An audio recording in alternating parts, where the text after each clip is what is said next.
Welcome back to the Wintry Wyvern and the first episode of Breaking UA. We're going to aim to pick apart new Unearthed Arcana and try to predict what changes will be made in the official release, explaining every possible exploit in painstaking and almost excessive detail. I know this isn't everyone's cup of tea, but I feel it's a great exercise in understanding the underlying game philosophies of the 5e design team, and recognizing when they try to push the boundaries. Today's topic is the Dhampir. If you're interested in learning about the UA it comes from, it's called Gothic Lineages. I have a video here you can watch for that and a link to the UA below. The star of the show today is a feature called Vampire Bite, but we'll go through everything else so we can get the full picture. Let's dive into it. We'll start with a quick pass on the Dhampir setting lore. They make zero mention of the setting or universe from which this specific race comes from, which would be more common in location-based releases. I'm expecting some mention of Barovia or Innistrad once it comes out, but perhaps they're aiming for these transforming lineages to be entirely setting agnostic. As I mentioned in the last video, it really is strange for the Dhampir origins table to not mention some sort of vampire parent origin. Being a reincarnation of a vampire ancestor is close, but not quite the image people have of Dhampir traditionally. These origins, while great for storytelling, are more generically related to gothic creatures rather than vampires specifically, as if attempting to expand the definition of the word Dhampir, which of course is totally within their rights, because they define the meaning of the lineage within their own system. But, for example, I don't see why a fiendish pact or a parasite would turn you into a Dhampir. Neither of those are particularly undead, as the stat block mentions, unless there's some infernal zombie vampires out there that I don't know about, which I'd totally be down for. The definition of Dhampir they're aiming for here is more of a setting generic predator, or one who indulges. But of course it doesn't sound nearly as cool. I think they might try to focus up the origins to be more specifically traditionally vampiric in nature, undead in origin, if that's what the feedback asks for. Alright, regarding the traits, I don't expect many of these to change. The agnostic ability scores of +2 to anything and +1 to anything else is the Swiss Army knife of ASIs. Dhampir can be any class at all and fit in just fine. Not boxed into any niches like orcs into strength classes or tieflings into charisma casters. Some players might want a recommended ASI, something sort of official if the DM doesn't like the modular design of custom lineages. I'd recommend something to do with Con, Strength, Dex, or Charisma, seeing as these 4 stats are equally tied at 18 in the Vampire stat block. The humanoid and undead type combo is one of the core thematic selling points of this lineage, although the undead typing almost always does more harm than good. Smites, Channel Divinities, Divine Sense, Forbiddens, Temple of the Gods, and so on are all things that can ruin an undead's day. The Hallow spell in particular strikes me as a no-fun zone whenever the DM wants to employ it, forcing the player to wait outside. The Oathbreaker Paladin literally has a level 3 feature that allows you to entirely command an undead for 24 hours. It's super thematic and I love it, but it's very much a disadvantage more than anything. This is a landmark lineage in that it's the first, potentially small race to have 35 movement speed. Small races almost unilaterally have 25 movement speed, not counting like goblins, so transforming into a Dhampir is a slightly bigger boon to them than normal-sized folk. Aarakocra are still the fastest race at 50 fly speed, with Centaurs close behind at 40 move speed. Dhampir ties the Wood Elf, the Leonin, the Satyr, and the Mark of Passage Human at 35 move speed, so it's not unprecedented. I really do enjoy Spider Climb. The mobility makes for some fun faux flying shenanigans in walled spaces, and also allows easy passing by allies in tight corridors by just running along the walls above them. An interesting note is that the actual vampire stat block makes no mention of climbing without hands, so it just happens to be something Dhampirs do better. Finally, the most contentious feature of the Dhampir, and the greater majority of what this video is going to be about, is the Vampire Bite. We're actually going to break this down line by line to get the full picture, so brace yourselves. First line, your Fanged Bite is a natural weapon, which counts as a simple melee weapon with which you are proficient. So, we've seen plenty of natural weapons in races before. Tabaxi, Minotaurs, Lizardfolk, and Centaurs, to name a few. The key difference here is that the natural weapons of all the ones I just listed are considered unarmed strikes, which is put under a completely separate rule set than what a simple melee weapon is capable of, like the Bite. Simple melee weapons can be used to smite, for example, while unarmed strikes can't. The Bite can be enhanced by the spells Magic Weapon and Holy Weapon, adding more damage. and can also be boosted by a sword bard's flourishes, which specifically call for a weapon.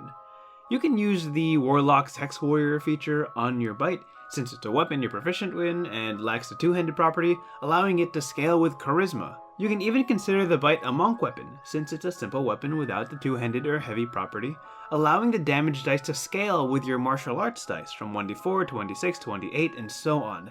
You can even use artificer infusions on your weapons. It's also special in that it's one of the very few weapons, if any others, that doesn't require a hand to use, meaning you could grapple an enemy with one hand, carry a shield in the other, and still have access to a proper weapon.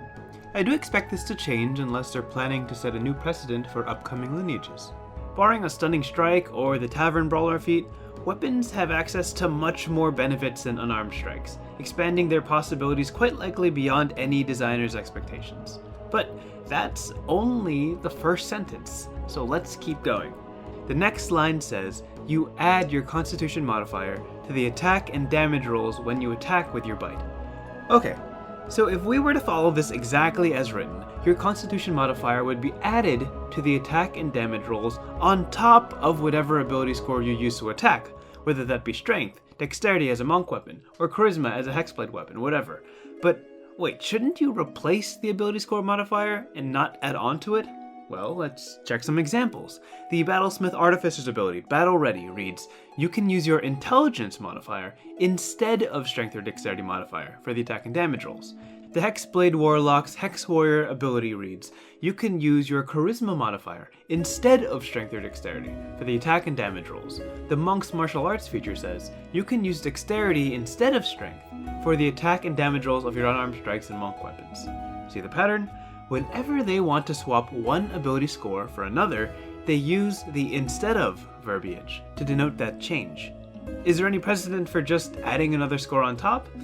Not really. Agonizing Blast features a flat addition to one's charisma modifier on top of the Eldritch Blast, and Flash of Genius is a flat intelligence bonus to a couple of saving throws.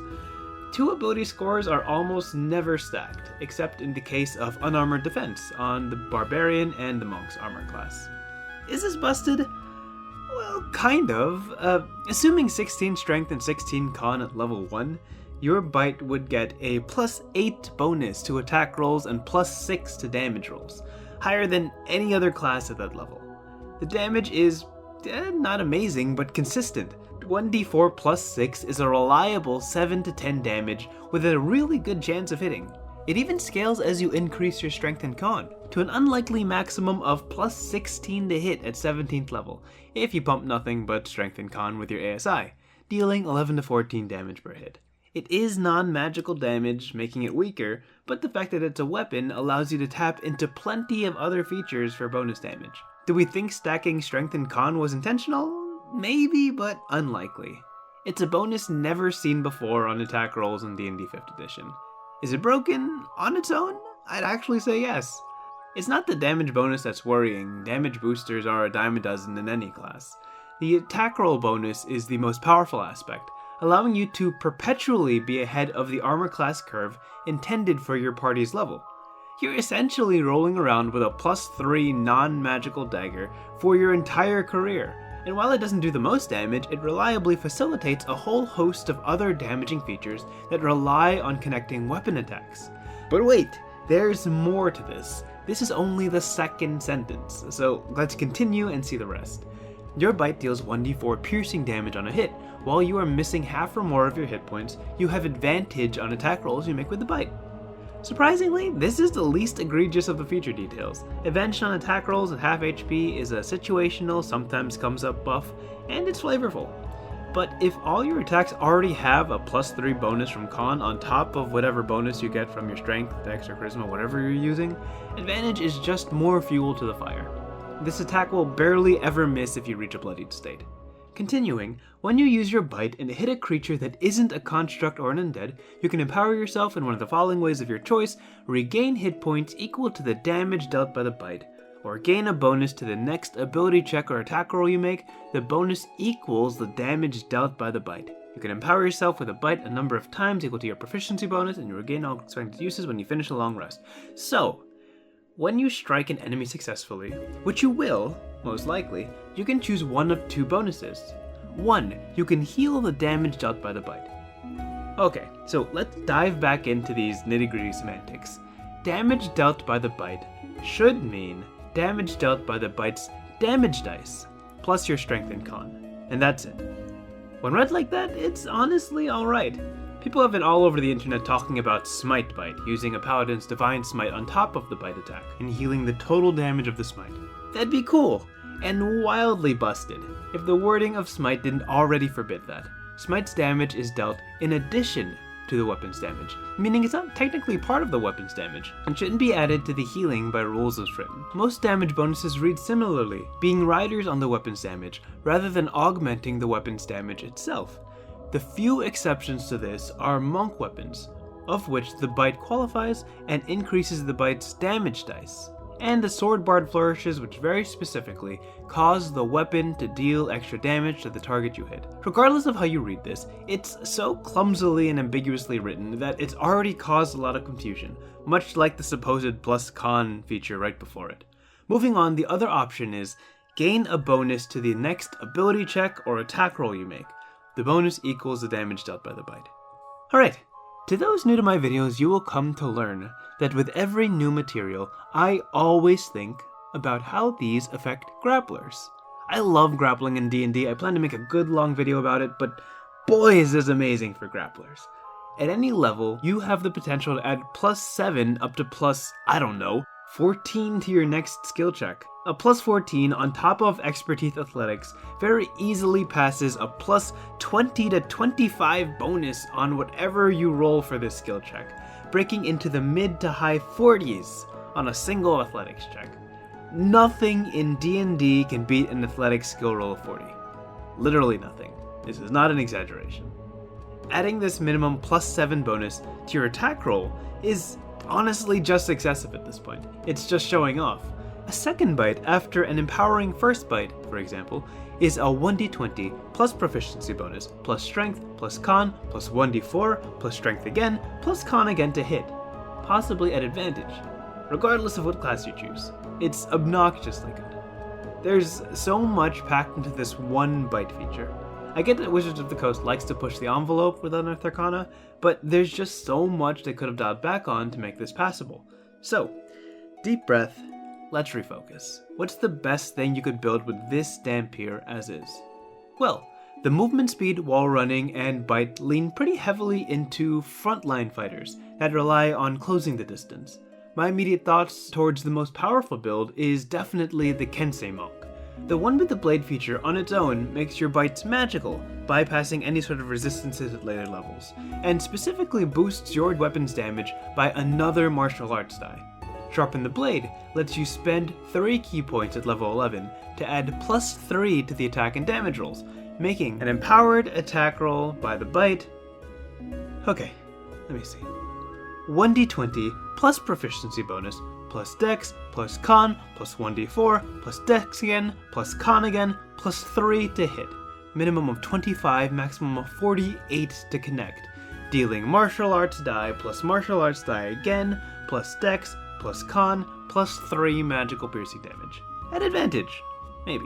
Other ideas include Hexblade Warlock, Samurai Fighter, any Paladin, Strength Rangers with Hunter's Mark, etc. The Dhampir package is very flexible with all of its features providing universal utility.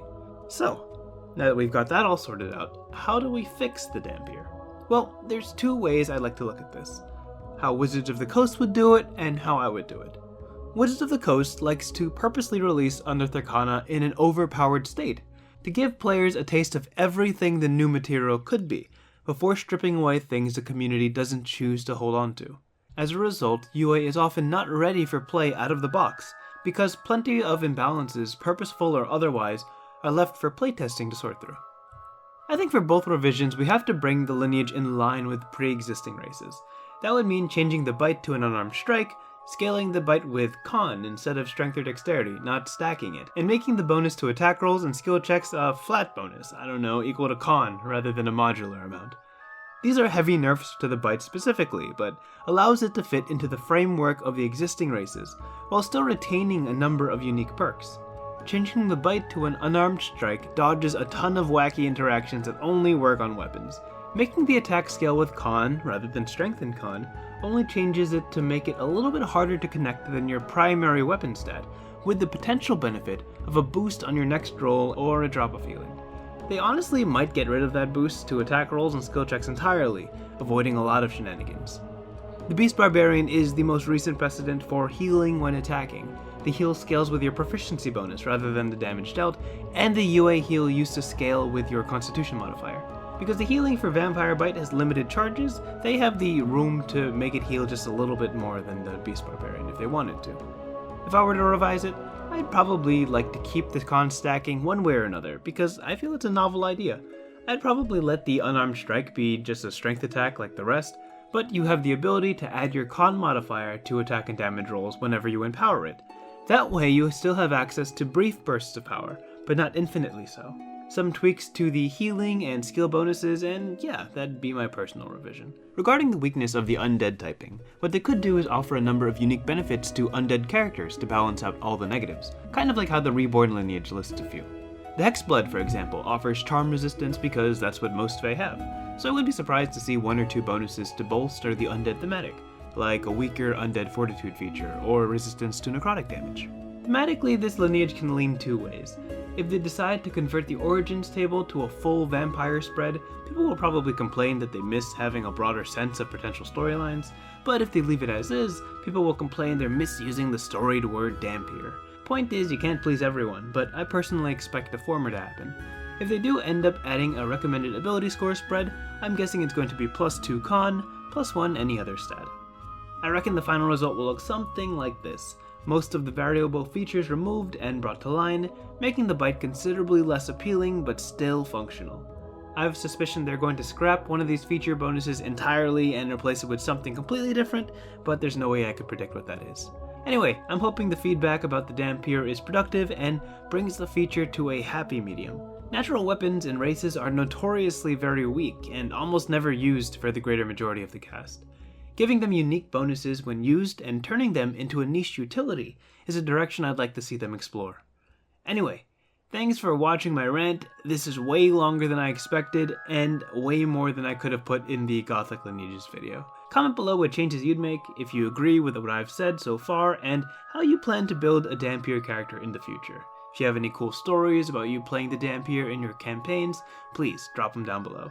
Make sure to like, comment, subscribe. I think there's a bell somewhere in there, I really don't know. May your bites always hit unreasonably high. May your walls be ever climbable. And above all, stay frosty.